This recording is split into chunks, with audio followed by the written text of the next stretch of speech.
Hi, this is Nahid Kazaza, and welcome to the Improving Stressful Relationships series. Today, I'm going to address a specific question that came through from one of our participants. As we walk through the example, you'll see our relationship tools in action, and I'm sure you'll resonate with at least some of what she's going through. Here's the question. Hi, Nahid. My two older children moved back home to live with us during quarantine. I'd been so looking forward to the time together as a family, but I'm starting to question whether or not it was a good idea. They have been so inconsiderate since they've been back. They leave clothes, dishes, and computers all over the house. And they'll often come to me and ask what's for dinner or whether I happen to be doing laundry that day.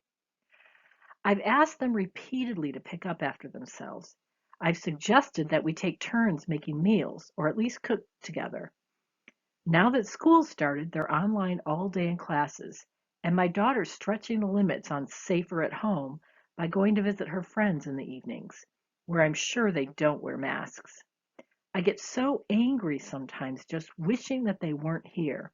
And then I feel guilty thinking how I would feel if one of them got sick. Help! How can I stop feeling so resentful, but also get them to respect my ground rules? If any of you are parents, I'm sure you resonate. But the feeling of being taken advantage of happens in lots of other relationships too. At work, you might feel like you're being taken advantage of by your manager, your peers, or your team. We often feel like we're the one who puts all the work into our friendships, and we can fall into this type of dynamic with younger siblings or roommates as well. Let's look at our loving approach model and see how we might use it in this type of a situation. Just to review what the letters stand for, L is lower your stress. O is own your part. V is verify the intent. I is interact, and usually that means plan to have a whole series of conversations, not just one. N stands for getting your needs met, and G stands for grow, meaning keep working on your self-awareness and personal growth, which will improve all your relationships in the long term. We start with lowering your stress because you can't fix any relationship issue when you're wrapped up in your stressed out reaction about it. So no matter how tempting it is to yell at the kids or sulk in your room or clench your teeth and power through, if you want to effectively change the dynamic in any relationship, you always have to start with lowering your stress. The good news as a mom with older kids is that you can usually get away by yourself for a little while without anybody noticing. And even in a pandemic, you can take a walk or a drive by yourself to calm down. Here's a short list of proven ways to lower your stress and get regrounded. Exercise, get outside even for just a little bit to connect with nature. Connect with other people, maybe commiserate with other moms or vent to a good friend. Pray, meditate, do yoga, or otherwise tune into your spiritual side. Make sure you're getting enough sleep and escape into music or something else creative that you love, like crochet. During all of this, though, the most important mental step you can take is to consider a possible positive intention behind the behavior that's driving you nuts. Here's a reminder of our dynamics of a reaction model. Chances are you're interpreting this situation based on how the negative behavior impacts you. Because the kid's behavior makes you feel inconvenienced, disrespected, disregarded, and not cared about, you automatically characterize them as being selfish, not caring, and wanting to use you. This villainizes them, and it justifies your resentment. But keep in mind that it's not true. It's simply a classic cognitive bias, or an assumption that the impact and the intention of a behavior is the same, when in fact they're not. Part of owning your part is acknowledging these false assumptions and recognizing the stories you make up in your head that fuel your resentment. Once you have all that negative energy built up, it causes you a lot of stress and it also infects everyone around you. They might not know what you're thinking and feeling, but they will sense your stress and they'll react to it subconsciously, either by pushing you away, rebelling against what they see as attempts to micromanage them, control, or manipulate them, or hiding from what they experience as criticism or judgment. Once you own your stories and own the fact that you're admitting negative energy, you can go even deeper and ask yourself whether or not there's any part of you that is served by or benefits from being the one who does most of the work. This is a deep one, and some people aren't willing to go there right away. But what I can tell you is almost everyone I coach who lives or works with others who are driving them crazy by not stepping up to the plate in some way is also being served themselves because there's a little tiny part of them at least that feels proud of themselves for being the one who's doing all the work. The great news here is you're not alone. This is a pattern. Most of us get at least some of our identity from the service we provide others, from being and feeling like we're a hard worker and pulling our own weight. If you're willing to admit it, you'll probably feel yourself calming down at least a little bit. The dynamics of a reaction model is important to keep in mind as we go through this. Understand that the impact of a behavior is not the same as the intention. Most people have a self-absorbed dialogue running through their heads at all times about the problems they're trying to solve or the things they're trying to achieve or get done. You can use that as a guide to begin to get curious about a possible positive intention behind the behavior pattern that frustrates you. So let's ask ourselves, why might adult children come home to live and then not help around the house? Why might they promise to help but instead leave dirty dishes, clothes, and computers around? Why might they ask you what's for dinner or if you can throw a few of their things in your laundry? Here are a few ideas that I came up with. Probably they don't intend to make life difficult for mom. I'm guessing they have habits from their teenage years that are easy to slip back into. And the fact that it's not their house, things might not be as obvious to them in terms of where things go or when things are usually done. Most young people, at least my own kids, have never been bothered by the lack of order in my house. So it's not something that they really think about or pay attention to.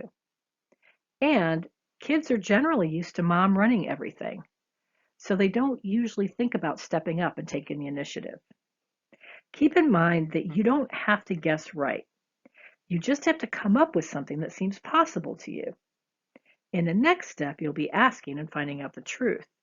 The purpose of this exercise is to shift how you feel about the people involved back to a positive place, so that your energy will be positive or at least neutral when you talk to them. And they'll pick up on that energy and feel respected, so they'll be less likely to get defensive when you talk to them. Now we get to V, or verify intent. This is where you simply try to get into the shoes of the other person and understand things from their point of view. This is the first of many conversations, and you are not solving the problem yet. I repeat, this is not the time to jump to solution. The point here is to truly understand their thoughts and perspective, and then you might want to absorb it first before you go on to conversation number 2. Here are some things you might ask. I know you said you'd love to help me cook. What do you think would be fun to make together? Does it bother you as much as it does me when people's clothes and dishes are laying around? When you think about living here for a while, how do you see yourself contributing to the household? Notice that these questions could be received very differently based on your energy and tone of voice. If you're truly asking from a place of curiosity and interest, you'll likely get a good response. But if you're feeling frustrated when you ask these questions, it doesn't matter what your words are. You'll come across as snarky and will be likely to get a negative reaction. That's why I spend so much time emphasizing these first 2 steps that get you into the right frame of mind and into a better energetic space. Your conversations will likely backfire if you haven't taken those steps and are still feeling stressed, frustrated, hurt, or anxious. Once you've had your first conversation and gotten clear on where they're coming from, it's time to share your experience, make your request, and be consistent and clear about your message over a period of time. I usually suggest getting very clear on a few simple changes that will make a big difference for you. In this case, everyone keeping their clutter out of the main areas of the house, everyone cleaning their dishes as they go, and you not falling into the role of cooking and cleaning for everyone all the time. That's 3 changes, and usually that's as many as you can make at one time. Here are some things you could say. I'm guessing you don't think about keeping the house clean as much as I do, but for me, my house is my sanctuary. When everything's in order, I feel peaceful, and I'm sure I'm much more fun to be around. When things aren't clean and put away, I can't help focusing on it, and I get stressed out and snappy. If everyone keeps all their belongings in their rooms and cleans the dishes as they go, I'll feel much less stressed. I'll make family dinner on Sundays, Tuesdays, and Thursdays. If anyone else would like to cook on one of the other days, please feel free to claim it. Or people can get carry-out or have leftovers on those days. Clarity is super important here because if you say you'll make dinner 3 times per week and not on the other nights, and then suddenly it's Monday and you're making dinner for everyone, nobody will take you seriously. That's why it's better to make just a few requests and then stick to them. So in this situation, what would getting your needs met and working on your growth translate to? Well, I would imagine that the house has to stay clean. That's part of getting your needs met. You can have a policy that if people don't pick up after themselves, you take the clutter and pile it inside their door. Or you can sweetly repeat your requests. But whatever you do, you have to be the one to make sure you aren't working 1 ounce more than you want to be. Getting away in one room that nobody else can come into and you keep as your beautiful sanctuary could be something that will help you get your needs met. But whatever you do, make sure it feels good to you. And when it comes to growth, it's important to work on 2 things. One is to watch your behavior for times when you jump in and help when maybe you shouldn't be. Or perhaps do some journaling or reflection on how you want your relationship with your children to change as they become adults. The more personal clarity you get, the easier it will be to address issues as they're happening and before they have a chance to fester and drown you in resentment. So, since none of us will have time later, I'm going to ask you to open your email program now and write me an email. My address is here on the screen, nahid@coachnahid.com. You can make the subject of your email relationship class, and then I'm only asking you 2 questions. The first is, what was the most valuable thing that you got out of the class today? And maybe add what you're going to do about it. The second thing is, what is a challenge that you're currently facing in your relationships? Be sure to give enough detail, like the question we addressed today, so that I can use it in an upcoming class and others who are listening will be able to imagine themselves in your situation. If you enjoyed this class, you're welcome to share it with anyone you'd like. In fact, I'd love the exposure, so please feel free to post it on social media and share what you loved about it. If you're watching this video because someone sent you the link and you're not yet on my email list, simply go to coachnahid.com and opt in when invited. Or you can request that I add you to my email list when you email me. That way you'll get all the other classes. And finally, if you'd like coaching or more in-depth support when it comes to putting these tools and techniques into action, feel free to request a coaching consultation. We work with people individually, in small groups, and in organizations, so there's sure to be a format that works for you. Thanks for participating today, and don't forget to send that email so I can be sure to address your specific issues. Take care, and see you next time.